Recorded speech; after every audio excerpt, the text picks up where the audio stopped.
Toneladas de tapóns como estes están a chegar en forma de axudas grazas á colaboración dos lucenses e o traballo de voluntarios como Consuelo. Para nosotros que damos os voluntarios nos alegra moito saber que con o noso traballo podemos solucionar algún problemilla destes que hai por aí. Problemas con nomes e apelidos.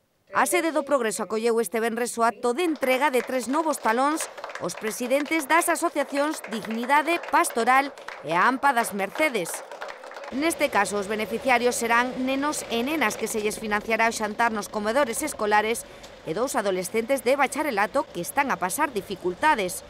En total, máis de 9.000 euros obtidos da reciclaxe de 45 toneladas de tapóns. Son 6 familias e 11 nenos, con 2 tipos de, digamos, becas, que son hai becas de todos os días, de comedor de axuda de todos os días, de desayuno e almorzo, e despois tamén hai días soltos, de 2 días a semana. É o segundo ano que somos afortunadas de recibir esta axuda e que gracias a eso todos os nosos nenos, todos, sin excepción, poden participar de todas as actividades e de todas as necesidades que teñen serán solventadas gracias a eles. Recibimos 2 talós de 2.600 euros que serán destinados a 2 menores, un rapaz e unha rapaza, que axudaralles a emanciparse. Tapón a tapón xa se reciclaron case 200 toneladas que teñen como puntos de recollida todas as farmacias da provincia.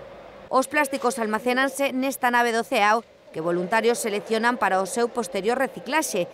Ata aquí chegan transportados polos camións do Parque Móvil da Deputación.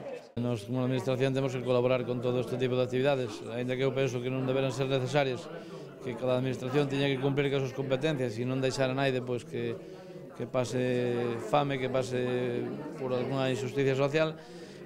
É unha forma de colaborar e vamos a seguir colaborando como sempre. Dende que en 2013 beneficiarios como Saúl Cancio recibiron as primeiras axudas, no seu caso para financiar parte dun andador, con esta campaña na que colaboran 13 entidades lucenses xa se entregaron 36.000 euros.